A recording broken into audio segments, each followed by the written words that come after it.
Our main topic today is going to be email tips and tricks by myself, Tom Kreuzer. You can mute your audio and you can turn off your video until the question and answer at the end. If you have a question, you can use the chat and we'll try and get to those at the end.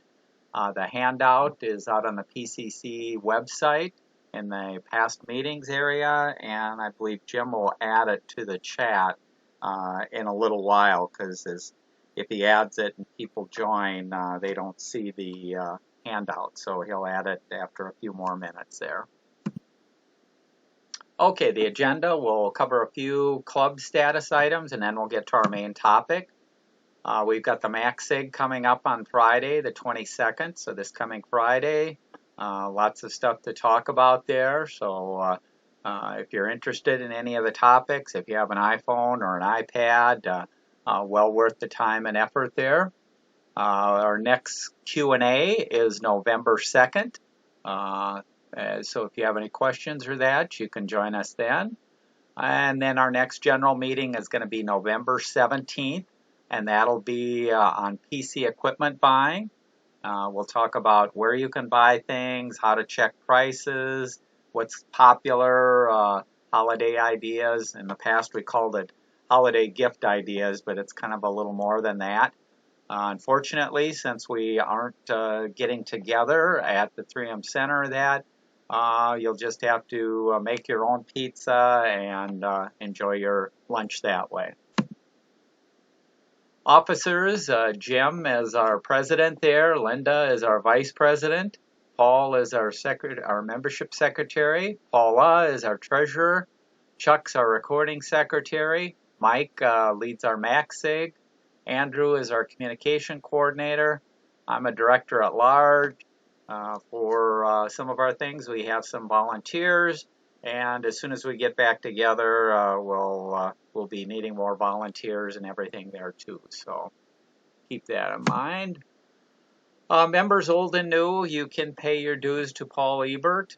He does send out email reminders on the month that your membership expires. Also, if you are changing your email, you're retiring from 3M, or your internet service provider is changing, make sure and notify us of your new email, because that's the way that we keep in touch.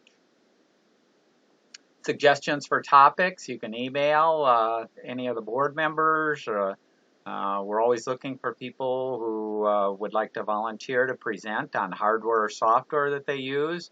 Could be something at home or something at work. If you don't want to present, we have a monthly newsletter. You can write a long or a short article. And we do have our website. We post our slides, handouts, and past meeting recordings. So if we can record the meeting like we are doing today, that'll be posted out there within a day or two after the meeting. We do have a deals section, and our newsletter is out there. And this is the link to the site. It's also in all the emails that we send out. Okay, let's get to our main topic today, which is email tips and tricks by myself, Tom Kreuzer. Don't be like this poor guy who's inundated with his mail and doesn't know what to do. Use the following tips that we talk about and tricks to take control of your email and make your life easier on all of your devices. So if you have a smartphone, if you have a tablet, if you have a laptop, if you have a desktop, these are tips that can help you out on all these different devices and platforms. Just a little background, the top U.S. email provider is Gmail. So Google Gmail, 130 million people have Gmail, and it's the recommended mail package that I recommend that people use, especially for their main email. You can have other emails, but for your main email, I highly recommend Gmail. This kind of surprised me. Currently, Yahoo is the second most popular email in the United States with 42 million. Microsoft Outlook and Hotmail is third with 35 million. AOL is fourth with 20 million. It's the old You've Got Mail, the old dial-up with the disc and stuff like that. And Apple is the fifth most popular with 5 million emails. I mentioned here, limit your use of Comcast or CenturyLink or a company, even the 3M email that you have, a school or an organization, because these are emails that you don't have lifetime access to. So at some point you may leave the company or retire, or the school, you graduate and you no longer have access. So when you don't have lifetime access to these accounts, it can be a real problem changing over to a new email or getting things set up, or if you have accounts tied to it, it can be more of a problem. So that's why I recommend using Gmail as your main email. And I'll be talking about and showing things that are in Gmail, but most providers and most apps have the similar features and functions. So when we talk about the fields and how they work and things like that, that's really true of any email system. Okay, well, next talk about the email fields themselves. This is just a little screenshot from the browser going into Gmail, and there's just a little sample there of creating a new email, what it can look like there when you're creating a new email. If you're on a phone, basically the same thing because you don't have as much real estate. It's there, but you have all the same fields there. So let's talk about those fields. The first field is the from. When you're sending mail, that would be your email address, but if you're receiving mail, that's whoever sent it to you. And the sender's address is made up of a username. That username can be letters, numbers, and some special characters. The letters are not case sensitive, so unlike a password, if you use upper or lowercase, you don't have to match it exactly, so you can type it all in lowercase and it's still going to find the person. So after the username, you have an @ symbol. And then after the @ symbol, you have the email provider's domain. So in this example here, mine is tckreuzer@gmail.com, the email service provider. I mentioned here that if you're getting an email, be leery of what that address says, because that address can be faked very easily. So I could send you an email that said Joe Biden at whitehouse.gov, and it didn't come from Joe Biden. I just spoofed that address and made it look like it came. And this is especially true of scams or things like that. You may get emails from the IRS or from Social Security or from your bank, and they really aren't from your bank or Social Security. Somebody just faked that email. Okay, the next field that you have on mail is a to, and this is the email address of the person or people that you want it to go to. It can be a single address, can be multiple, or can be a group of people. In addition to the to, or kind of a subset of the to, is the CC, and this stands for optional carbon copy. It's a person or people copied as an FYI who usually do not have to respond or do anything that you're talking about in the email. Everybody in the to and the CC can see who is in the CC, and if you do a reply all the people in the to and the CC are going to get the reply. The third one in the to is the BCC, and this is for optional blind carbon copy. This is a person or people that are copied as an FYI who usually do not have to respond or do anything. But unlike the CC, everybody in the to and CC do not see who is in the BCC. So they won't see all the addresses that may have been used in the BCC. It's blind. It's hidden. If somebody does a reply all, it does not go to the people in the original PCC, and so they do not see the reply. This is generally used for long distribution lists or keeping email private, or where you want to hide who else is getting the email. So when we send out emails from the Personal Computing Club, we don't want everybody to see all the members' emails, and to prevent somebody from doing a reply and sending it to everybody also, we put it in the PCC to hide the emails there. And that's what a lot of places do on their distribution list. I mentioned this in here, contacts or address book. This is a feature or a function that you usually find tied in with the email. And this is where you can create entries for family, friends, and businesses that you communicate with. This also will affect the name that's shown when you send an email or you get an email. If you have them in your address book, it's kind of like a caller ID. It'll use that name to show the person in that. And you can create a group if there's multiple contacts as needed. Okay, the next field is the subject. This is the topic of the email. Keep it short and to the point.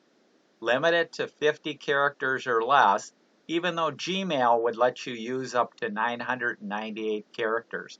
Nobody wants to read a long title. Keep it short, keep it concise so that you can scan it. We all get lots of email. You want to make it as easy on people as possible. Just a little tip here. If you're replying or forwarding an email that you got to somebody else, if you're changing the subject, so the original subject may have been, let's say it came from the PC Club and it talks about meetings coming up, and you were sending it on to somebody else, you may want to change the subject just to let them know exactly what you're referring to or what information you want for them. So you can always change the subject whenever you do a reply or a forward. Okay. The biggest field that most of us are familiar with in an email is the body. This is what's called rich text, so you can have different font sizes, you can have colors, spacing, bullets, numbers, indents, emojis, images, and attachments in the body. An attachment, Gmail does have a limit of 25 megabytes for the size of the attachment. You should try and keep it as small as possible, or try not to even use it at all. Send a link instead of a full document. And that could be a link to a Google Doc file, could be a link to YouTube, or if you've got photos, a link to your photo albums, instead of sending large files. For photos, to reduce size, if you're on your phone or your tablet, you usually use the share option. And the share option will automatically reduce the size of the image so it looks fine on the phone, but isn't taking up 8 or 10 megabytes per photo there. Also, a tip, use a format like PDF or JPEG that people who receive it can easily open. Some people will send a spreadsheet or a Word document to somebody and they have no way of opening it up or viewing it. And so be aware of who you're sending it to and what capabilities they may have. And usually it makes sense to stick to like a PDF or a JPEG, because some people in the Apple world will send the Apple format, and the person on the other end can't open it up or do anything with it, or a raw data format. So you want to, again, be aware of who you're sending it to and what capabilities they may have. I mentioned in here that most emails are not encrypted, so just assume that everything that you put in an email is read by somebody else. So never include passwords or private information like a social security number or a bank account number or anything like that. Just it's not encrypted. anybody could be looking at it, and so you do not want to put confidential information into emails. Also mentioned, don't use acronyms unless you're 100% sure that everybody you're sending it to knows what it stands for. Or the first time you use the acronym, you spell it out and then put the acronym so that everybody's familiar with what you're talking about. Another point, keep it short, stupid, or KISS. Be clear and concise. Nobody likes, again, that fluff. We're reading lots of emails. We don't want to spend a lot of time trying to read stuff that isn't important. So keep it clear. Then at the end of the body, usually what you have is what's called a signature. And this is appended at the end of the email. Google supports multiple signatures, so you can have a longer one for new emails, a shorter one for replies, a formal one for business. So you can create as many of these signatures as you want. And I'll show you how to do that a little bit later. The last field, which you really don't have any control over when you send an email, is the date and time that it was sent. So it's when it was sent. You can schedule to send your email at a later date and time, so people do not see you were up in the middle of the night and you were replying to an email at 2 in the morning. You may want to just schedule it to be sent at 8 in the morning or some more reasonable time there. So you can set that to days or weeks in the future there. And a little demo there. I'll show you where that is. 1 second. Where am I here? So let's go here. I'm currently in my browser. Let's go to our inbox. So I'm creating an email here. You'll see there's a send button down here, but there's also a little down arrow. If I click on this, this is where I can schedule a send. And, well, I don't have anything in here, but you could pick a day and a date, anything. And I'll do that with the PC Club because I like the PC Club items to go out like at 7 in the morning. So a day or two in advance, I'll actually create the email and schedule it to be sent then at 7 or 8 in the morning there. So that's kind of a nice feature that you can do. So let's go back. Okay, the next thing we'll talk about in the emails is folders, labels, categories. We'll talk about these. These are the things that you, in the browser, you see on the left-hand side. So your inbox is one of these, your sent box, drafts. All of these are labels, categories, or tips there. Okay, so that's what they are. This is an example on a smartphone. On a smartphone, because of real estate, you don't see it. But if we click on the 3 vertical lines up here, then we see our folders here. And you see all your different folders here. So you can, they're all there, whether you're using a browser or you're using your phone or whatever. So these folders, in some email packages, they're called folders. Others, they're called labels. Some call them categories. Some call them tags. Some call them tabs. But they're all basically the same thing. They're used to organize your email. Providers like Gmail automatically attempt to organize your email into folders. So if you haven't turned off the feature by default, when a new email comes in to your Gmail account, Google looks at it, looks at the content, looks at who sent it, and tries to figure out, should it put it in an important folder, should it put it in a social folder, should it put it in an updates, should it put it in forums, should it put it in promotions, and it's also looking to see whether it should put stuff into spam or that. For most people, this attempt by Google to automatically put stuff into folders does not work. And I found it actually makes it harder to find your emails and know what's going on. So I find it best to create your own folders to get exactly what works for you. And to do that, what you can do within Gmail and that is there's a setting where you can turn it off so that this smart feature does not run to try and automatically categorize or put them into folders there. And we'll talk a little bit about this later too when we talk about some of the settings that I recommend changing.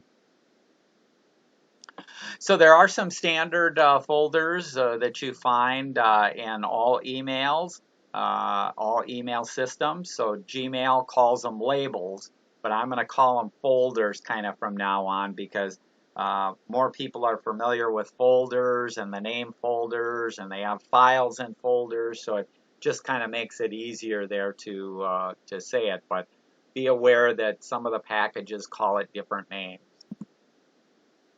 So the inbox, most of us should be very familiar with the inbox. This is the emails that you receive that have not been automatically categorized into your spam folder, or those other ones that Google is trying to organize, the important social updates, forums, and promotions. So I'll get calls from people who will say, I'm having trouble with my email because a friend of mine sent me an email and I look in my inbox and I didn't find it. And I'll take a look and I'll show them that, oh, you have an important folder, a social, and updates, a forum, and promotion, and there's a bunch of emails that have been categorized into those folders and are no longer in your inbox. So don't assume that all your mail is going to your inbox. It isn't, because Google is trying to automatically categorize or segment this stuff out. Another one that you should be familiar with is the sent folder. This is a copy of what you have sent to other people. Warning here, these sent emails are kept forever. They're not automatically deleted. So if you've had the same account for years, chances are you have thousands of old emails that you've sent in there. I recommend going through at least once a year, deleting old sent messages. And I just mentioned in here, if you do use Gmail, if you reply to an email and then end up deleting the original, it will delete the email that you replied to in the send. Google tries to delete a few items there, but you really have to consciously make an effort and go in and delete your old sent messages. Otherwise, they're kept forever, taking up space on your account. Another folder is drafts. These are emails that you started to compose but never sent. You may have went on to do something else or got distracted or something there. You can go into the drafts folder, you can finish it and then send it, or if it's something that's no longer needed, you can delete it out of the draft folder. Then there's a folder called All Mail, and this is a bit misleading because All Mail, contrary to the name, does not contain all mail. All Mail has all the mail that you've received from all folders except the sent. So it doesn't have the sent, and I know people will go in and search for things and not find it, and the reason they're not finding it is because they were looking for something that they sent and they didn't go to the sent folder and search in the sent folder. But you can use the All Mail to search when you do not know which folder your incoming mail may have gone into. Another folder is your spam or junk folder. These are emails that your provider thinks are spam or junk based on who they came from, or what the subject is, or what they may, or that you have marked similar emails in the past as spam. You should always check this folder for emails that are marked as spam, because no matter how good the system is, there's always what are called false positives, where it marked something as spam and it really isn't spam. And the only way to fix that and to get that mail back so that you're able to respond in that is to open up your spam folder, look at the emails, and if there is one that shouldn't be there, open it up and then mark it as not spam. And then the system will learn that emails from this person aren't spam, or that have this in the title aren't spam, and in the future they won't automatically be put into the spam folder. Okay, another one is trash. These are emails that you have deleted. Gmail will permanently delete them after 30 days after you delete it. So you do have time if you go in and delete an email, and then your friend calls you up or texts you the next day or two and says, what'd you think of my email? I didn't get a response from you. You could always go back and undelete it and see the email. So that's kind of nice. But anything that you do put in there will eventually be deleted after 30 days. Okay, these are folders that you might find from some providers and some apps. You don't see them on all email systems, but they are popular. One is called starred. These are emails that you've clicked on a star or highlighted it. Makes it stand out a little more. Another one is snoozed.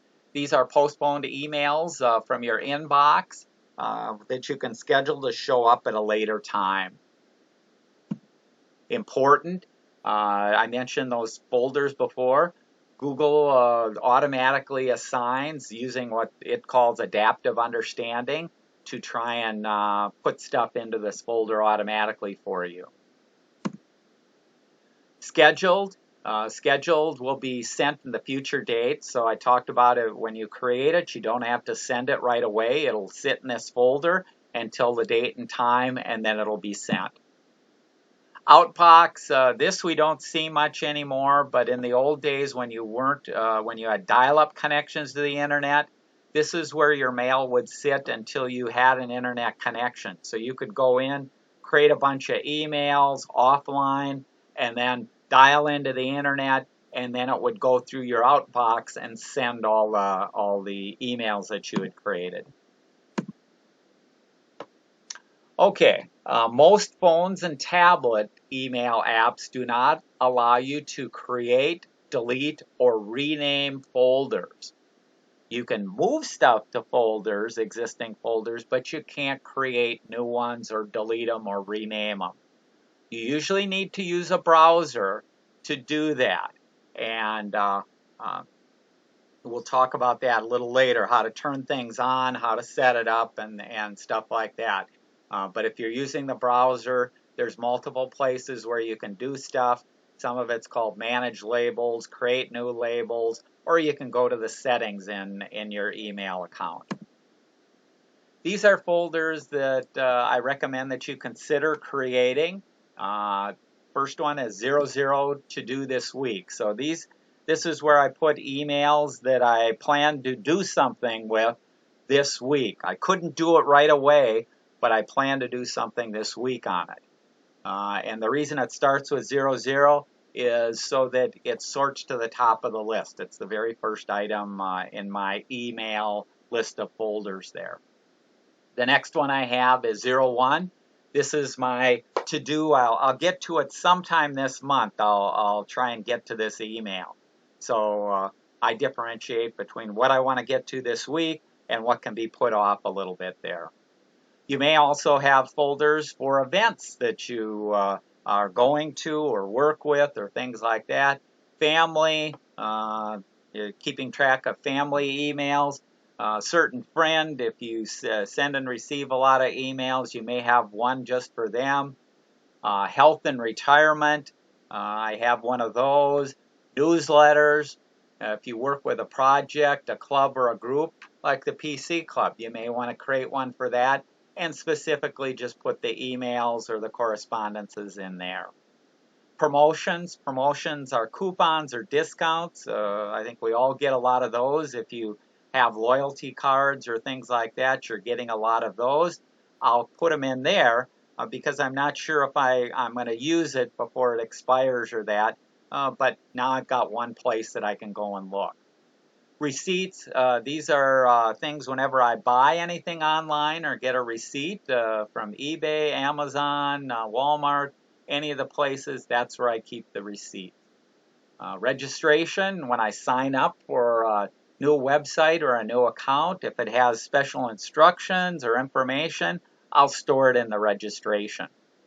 Stationery, if I've got standard text that I use in some spots, I'll put that in my stationery. Also, we'll talk a little bit later about templates, how you can use templates to put in standard text too. Then I have a catch-all ZZ Other, which is if it doesn't fit into any of my other categories, I'll put it in that, or folders. I use a method called the zero inbox method. What that method does, or what you should be doing if you use the method, is you read your inbox every day and you go through all of the items in your inbox. And when you go through the item, you make a decision. You either act on it right away, you delete it, or you move it to a folder. And after you've gone through the email, you should not have any left in your inbox until you start getting new ones in. But that's the way that you organize. Whenever an email requires you to do something, if it takes less than a couple minutes, I usually do it right away. If it takes longer than a couple minutes, I may put it in my 00 to do this week or my 01 to do this month. So I mentioned a demo here. I don't think we'll go through the demo. We'll show you a little bit later how some of that stuff works. I mentioned here once a year, go through your folders and delete old emails or folders that are no longer needed. So if you had an event or a project that you were working on and you're all done with it and you don't have to keep any of the history, go through, delete the stuff. Don't be a hoarder. Don't keep everything. Keep it clear. And I mentioned in here the sent folder. I'll go into some people's sent folders and they have 10,000 emails in there. So don't be one of those people that has hoarded their old emails there. Okay, let's talk about some general tips or some tips in working with email there. You can change the settings, and I recommend going into Gmail, and I'll show you a little bit there how you can go into Gmail and change the settings. Many of the settings that you change out in the browser for Google Mail there will end up applying to all the devices that you use it on. So if I change it in the browser, I see those changes when I go to my phone or to my tablet. They're all there. Most email apps or tablets and phones that you have a limited set of settings, so you won't get to the full Google settings from your phone or from your tablet. Also, they just won't have all the settings. And usually those settings on the phone or tablet just apply to that device.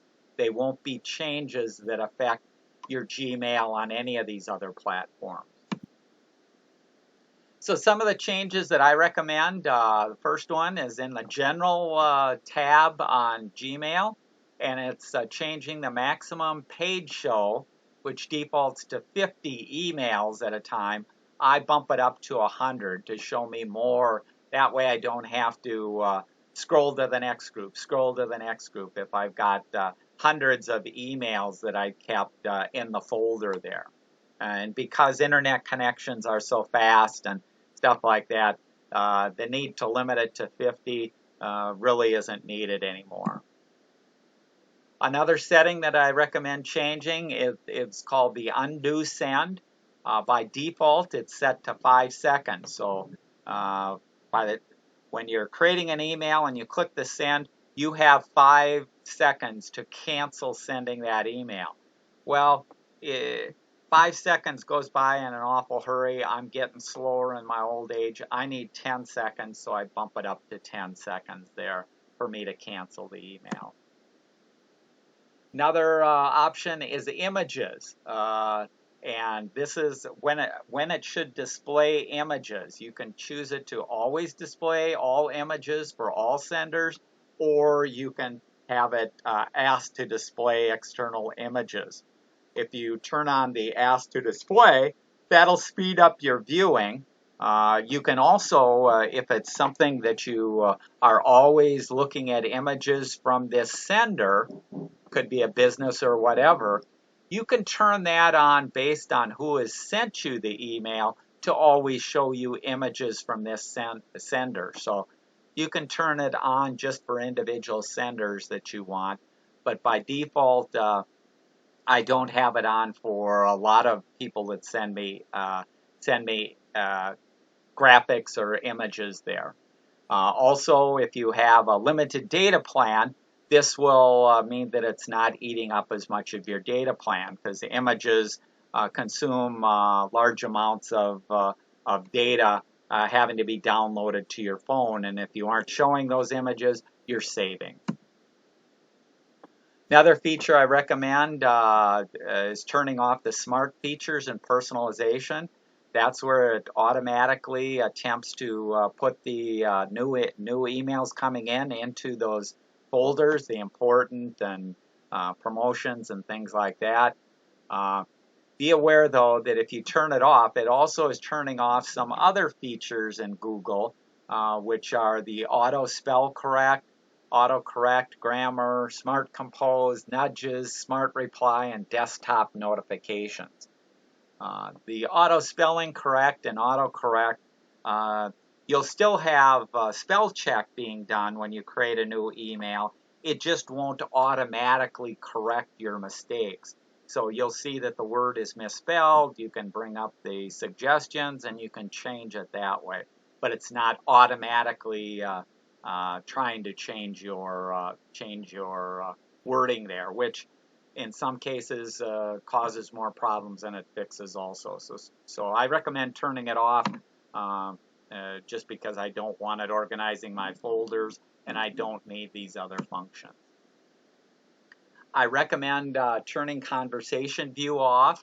Conversation View is an option that can combine emails that you receive and your replies back. So if you're going back and forth with a friend, replying to an email, and then they reply, and they reply, instead of there being multiple emails in your inbox, there's only one with the last date that the last response was done.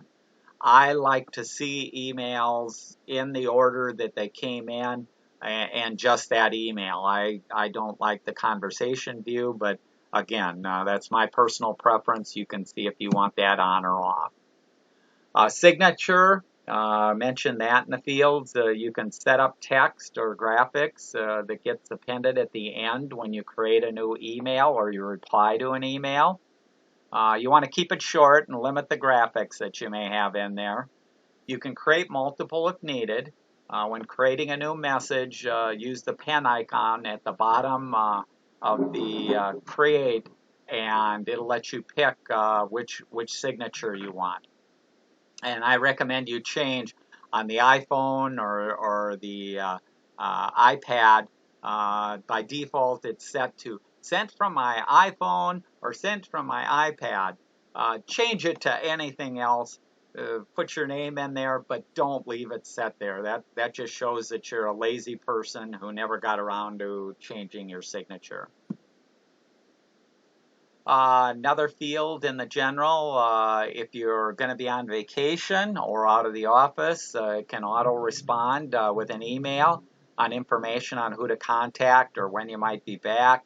You can set that, and you set that in the settings here. Let's take a quick look there. So here I am here. To get to the settings, when I'm in the browser, if I go up to the top right here, you'll see there's the gear icon for settings. If I click on it, it gives me a few options that I can change, but there's this button to see all settings. If I click on that, there's these tabs, and we'll talk about these other tabs. Right now, I'm in the General tab, and you'll see there's all these different settings that can be set here. There's our maximum page size. You can set it to whatever you want there. I recommended 100. To undo the cancellation period, you can set this to the 10 seconds. How should it respond here? You can set up your default fonts. You can set up.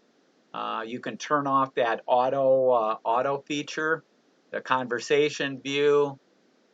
So you have that. Notifications you can turn off. I turn off notifications. I don't want it to pop up and bother me every time there's a new email coming in. Then what are some of the others? Oh, here's the signature here. This is where you can create as many as you want. In my case, I've created 3. One is for the PC Club, and it'll put in this group of text here when I use it. I have a long signature that I might use for some of the stuff, and then I have a short signature. And you can tell it whenever you create a new email, use one of your signatures there. And whenever you reply, use this. But you can always override it and use any of the signatures for any of the emails whenever you want there. And then this is where if you were setting up the vacation, where you'd set up the vacation there. Let's go back here. Okay, the next tab in the settings is called Labels, and the labels are these folders that we've talked about. You can choose what you want to see and what you want to hide, and these are the folders, labels, or categories that you have for your email. You can usually create, delete, and manage all your labels from the settings there. So if we go back here, if we click on Labels here, we'll see these are system labels, the inbox, and usually what you can do is you can choose to show or hide it. So in this case, you don't have an option with the inbox. It's always going to show there. But I'm hiding the starred folder. I don't want to see it. I don't use it. I don't use the snooze, so I hide it. I don't use the important. I hide it. I don't use the chats. I hide it. I do use the sent, so I show that one. Scheduled I do use, so I don't hide it there. Drafts you can show, all mail, show, spam. So you can choose here. These are the ones that it automatically categorized, the social, the updates, the forums, the promotions. I hide all those because I'm not using that feature. Then I have the ones that I've created myself, and you can see this. Not only does it tell you the folder, it tells you how many messages you have in these various folders, which is kind of handy there. And I can create new folders. I could choose to hide it, but most of them are active, so I do show them. My call log, I don't show that, but I have most of the other ones I am showing there. Let's go back here. Another folder in the settings, it's called Inbox, and I recommend, I don't use the important markers, so I turn that off. So that's a setting I usually turn off. Accounts and import, you can go in here and you can, if you don't like what your name says whenever you send an email, you can change the name and the email address that's shown when you send your emails. The last item in there in the settings, it's called filters and blocked addresses. This is where you can create filters. Filters are rules that you can create to automatically organize incoming emails based on information in the email. So I created one to never mark any email as important, and the way I did that is you can say it doesn't have text ABCD, disable important, and then whenever it sees a message that doesn't have this text in it, it's gonna never mark it as important, which essentially means none of my emails will be marked as important, and I don't have that distinction. But you can create Any rule that you want. We'll talk a little later about automatically moving, let's say, items from when you make purchases on Amazon or eBay into your receipt folder. You could create a rule for that. You could create a rule that said anywhere it sees the word PCC, move it into the PC Club folder. So there's different things that you can do. Okay, on a phone or a tablet, you can use if you're sending image to somebody, usually you have options when you send an image. And this is where, before you just click and send, think about those options. So when you share, you can create an email that either sends a link or sends the entire file there, whether it's a photo or a video or a text message. Whether it's included in there. So think before you do some of those things. Where possible, send a link. That way you aren't sending email or a text message with a very large attachment there. Watch the formats and fonts. When you're creating an email and you're pasting stuff into it, you're usually it's gonna default to try and create your email with the same fonts and images and stuff of what you copied. But all packages will let you do a function that's called paste as plain text, which can remove that formatting and remove images so that it is not pasted in there. To do that on the PC, you can right-click and you'll see a plain text option. I go over here and let's go here. Let me see here. I'm going to start creating a new email and let's copy some text here. So I want to copy some of this text from the article. And this has different fonts. It has pictures of people.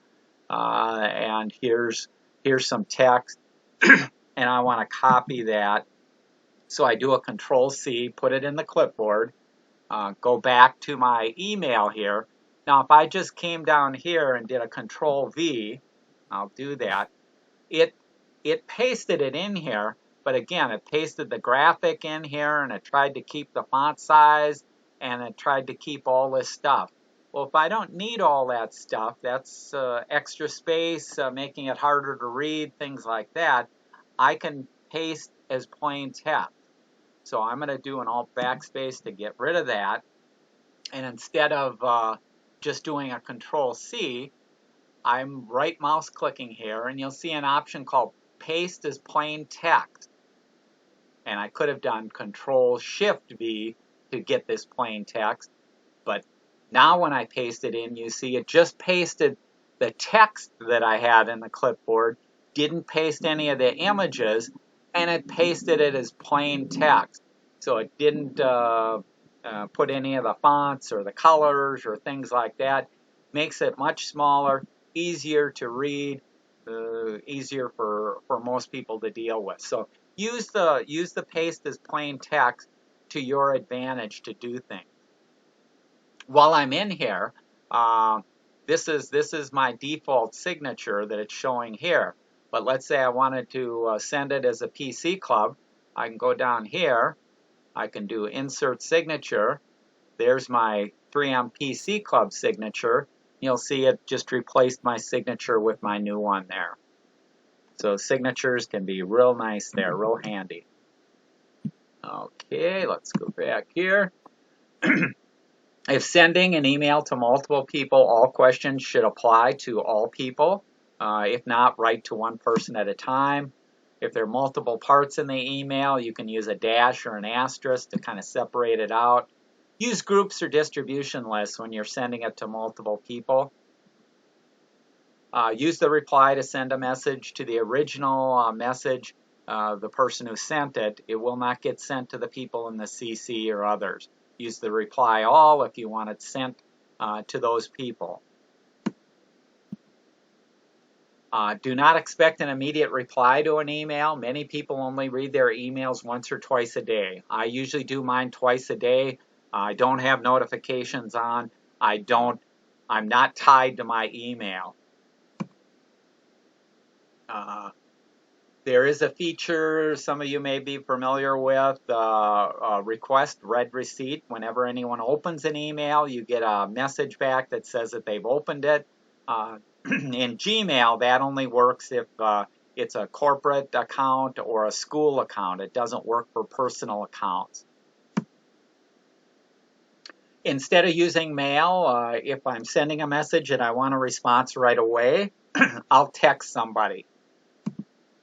And if I want to get stuff even faster, I may telephone call. So think about whether an email is the best thing to use to communicate. In some cases, text is better or the phone is better.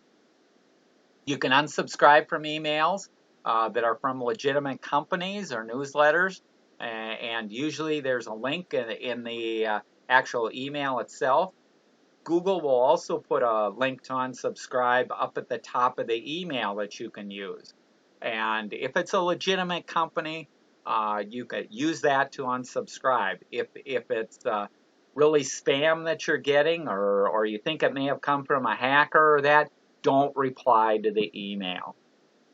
And here I mentioned, don't unsubscribe from spam emails. You'll only get more. You'll only get more of the stuff there. You can create the filters for your emails. Lots of fields, lots of options to do that. When searching for something, it only searches in the folder that you have open. You use that all mail to search for everything, but again, it's not searching in the sent. And you can use all kinds of filters to get exactly what you want. So let's go back here. Let's get out of this. If I'm searching for something, I go to my all mail usually.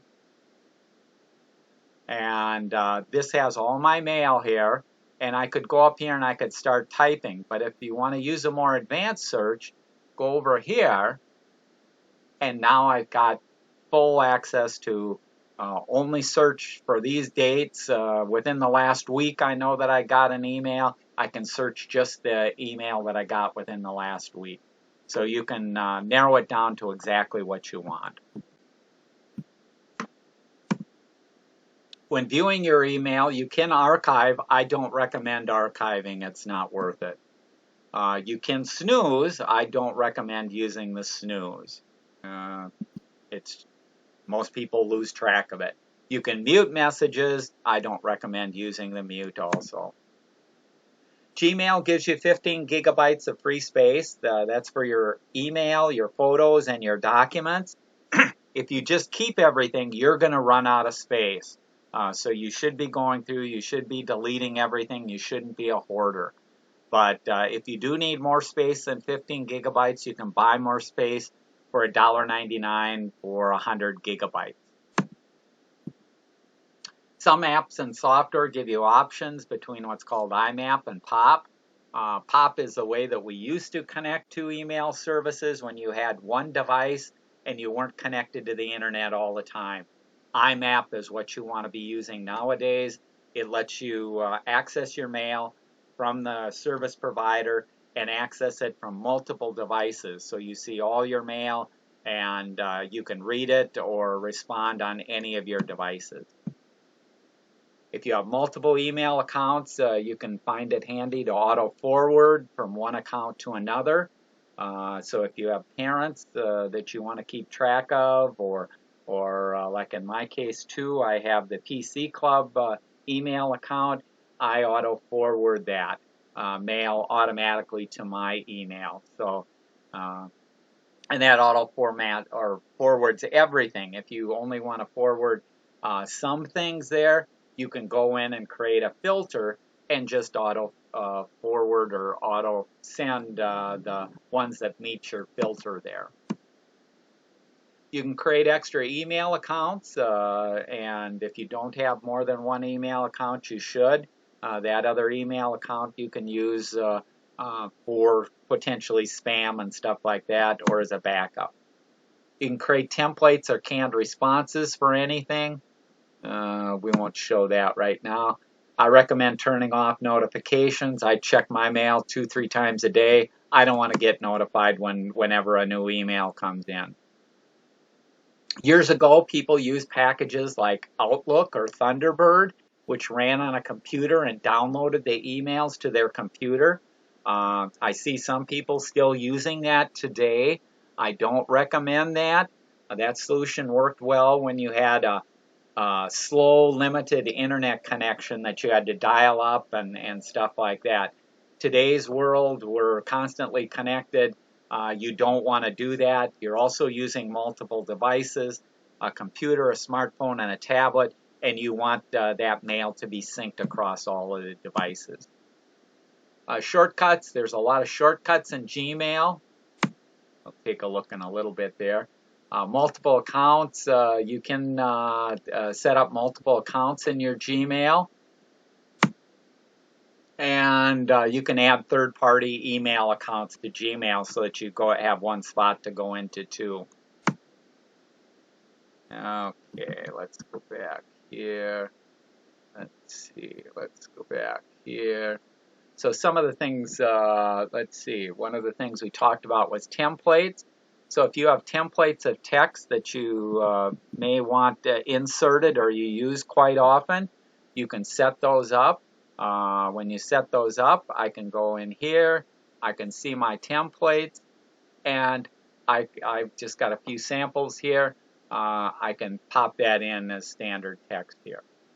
So you can create standard text or stationary type items, and you can have that automatically filled in, and then you have access to it. Okay, let me do this. I'm going to stop presenting, and we'll take a look at the chat. And if you do, let me turn on my video. If you do want to ask a question, you can turn on your video and your mic and ask a question there.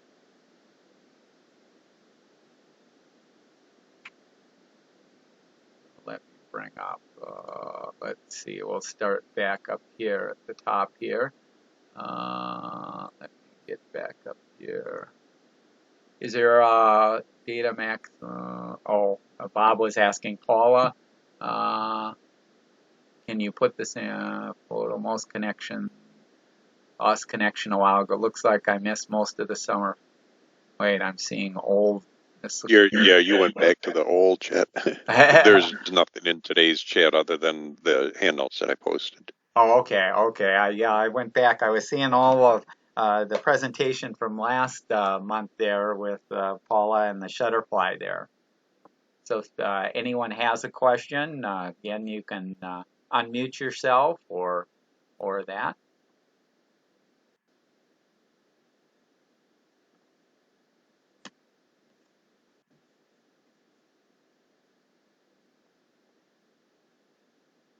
I went pretty fast.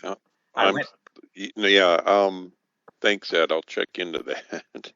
Maybe I made a request to have access granted, but I haven't heard anything back. Okay. Yeah, I went pretty fast through everything there, and hopefully it gave you a flavor for some of this stuff.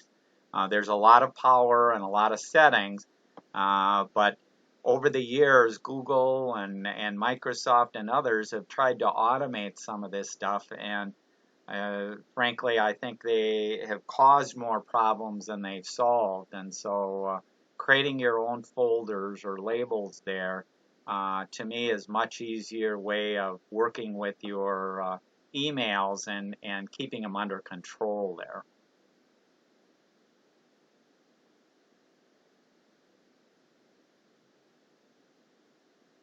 Paula mentions I have a cloud email account and I can see it on my iPhone, but how can I see it on my PC?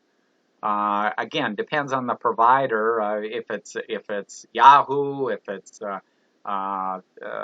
Apple, if it's any of the popular AOL, even Google, Gmail, you can go in through the browser and go to their website, log in with your account and password, and get access to your email from any device that you have a browser. So that would work for a laptop or a desktop there.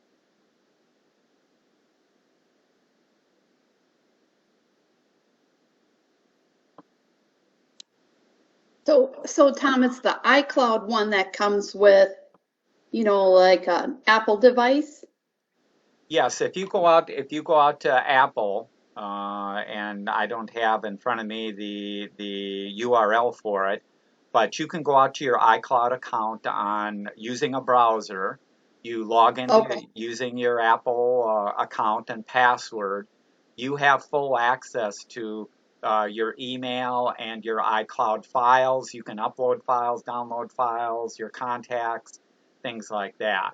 So you have full access there. You don't have to use an iPhone, and it's accessing the same information that you're using on your phone and on your tablets or any other device. Okay, thanks, Tom. You're welcome. And just a note to Sue and Osland, you have photos showing, but they're not really of you. So.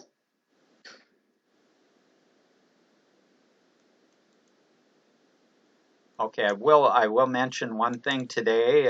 If you receive your television by over the air, meaning antenna, channel 11 or CARE TV is changing the way they broadcast.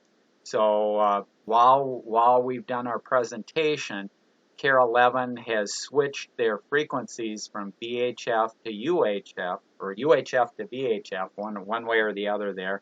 Anyway, what it requires is if you are receiving your channels over the air, you want to take your TV or your box, your digital box that you have, and you want to rescan the channels. Otherwise, you will not receive channel 11 over the air like you were receiving it an hour ago.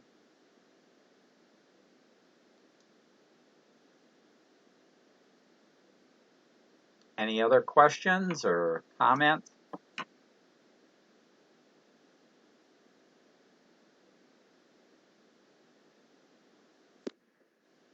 I'll just comment that it's pretty hard to do a zero inbox. I'm not sure what it's like if you're retired, but it's sure hard to do it at work.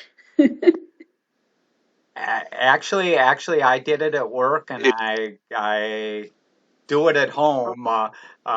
It's a case of unsubscribe from the stuff that you don't like, write filters for the stuff that you don't like, and it'll cut down my number of emails that I have to deal with in a day are just the things that are important to me. Nice.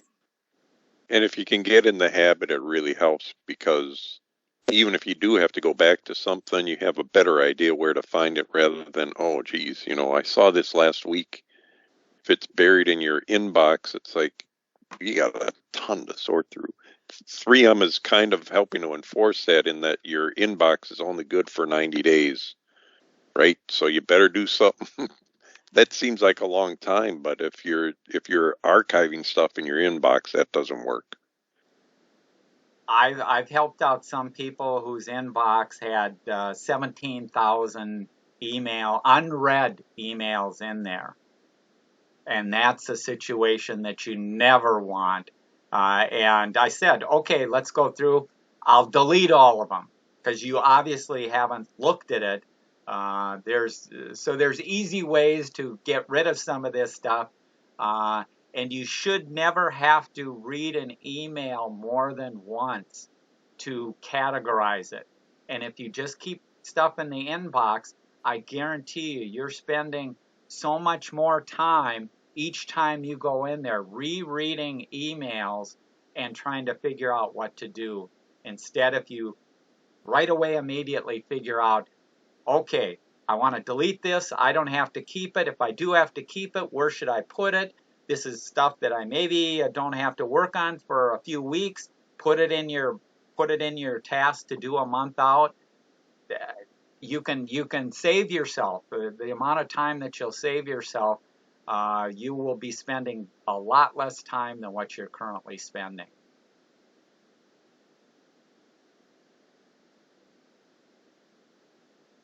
Okay, any other questions or issues there?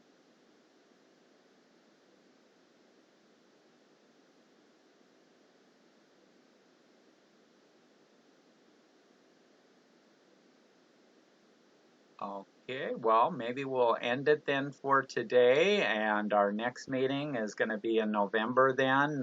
It'll be on buying there, and we do have the MaxSig coming up on Friday if you do have interest in that. But otherwise, take it easy, and we'll see you guys later then. Bye.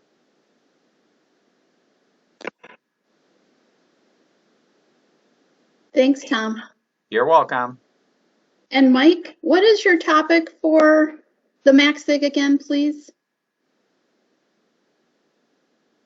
I don't know if Mike is on here. Mike usually doesn't. Mike has. I can pull it up here. He has news. They usually go through news, and that is informal. So usually that's about the only thing they'll get to. They'll talk about some of the new iOS 15, the new iPad, iPhone, iWatch, and things like that. So it's. They may have a GarageBand tutorial. It's kind of whatever they can get to there. I think you're right. iOS 15 seems to ring a bell. That might be on their agenda. Right. Yeah, they did have it on the agenda. I'm just kind of warning people because I do usually attend these meetings also for the Mac. They usually, in this case, it's the fourth item.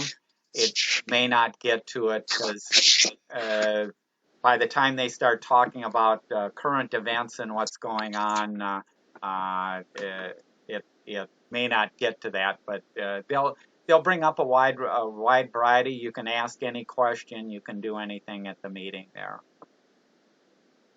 Okay, sounds good. Okay. Thank you again, Tom. Thanks for everything. All Yep, right. Ed Jacobson wrote, thanks, I definitely picked up a few good tips. Well, hopefully, because like I say, everybody's struggling, or most people are struggling with their email because they haven't unsubscribed from things. They may not have it organized, and the last thing with these automatic features going in from all these different systems, they tend to cause, like I say, more problems than they solve. So people say, oh, I didn't see this email, or I don't know where it went, and here it's automatically being put into these folders. You're much better off understanding and managing your own folders than you are kind of letting it. Yeah, that totally makes sense. Okay, well, we'll see. All right, thank you. Bye, everybody. Yeah, we'll see you then. Bye.